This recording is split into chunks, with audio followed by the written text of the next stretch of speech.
ఆంగ్లేయులు మెద్రాసులోని Saint George కోట French వారికి పాండిచ్చేరి కీలక స్థావరాలుగా ఉండేవి. హైదరాబాద్లో నిజాం పదవి కోసం పోటీ పడినవారు నజర్ జంగ్, ముజఫర్ జంగ్. మొదటి కర్ణాటక యుద్ధం 1746 నుంచి 1748 వరకు. కారణాలు: ఐరోపాలో జరిగిన ఆస్ట్రియా వారసత్వ యుద్ధం ముఖ్య కారణం.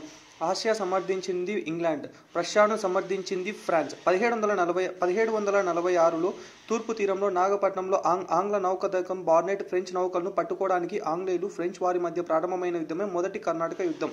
ఫ్రెంచ్ వారిని ఓడించి నాగపట్నంను స్వాధీనం చేసుకున్న ఆంగ్ల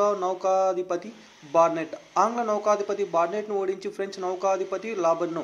ఈ రెండు కంపెనీలు పోటీ పడి కోటల నిర్మాణం, ఆయుధ సేకరణలు ప్రారంభించాయి. ఇలాంటి సమయంలోనే కర్ణాటక నవాబ్ అన్వరుద్దీన్ కోటల నిర్మాణం ఆపివేయాల్సిందిగా ఇంగ్లీష్, ఫ్రెంచ్ కంపెనీలకు ఆజ్ఞాపించాడు. French governor Dupleix, Madras governor Nicholas మోంజ్. ఫ్రెంచ్ గవర్నర్ డూప్లే అన్వరుద్దీన్ ఆజ్ఞను అధికరించి మెద్రాస్ను ఆక్రమించారు. మద్రాస్ ఆక్రమణకు డూప్లే సహాయం చేసిన వ్యక్తి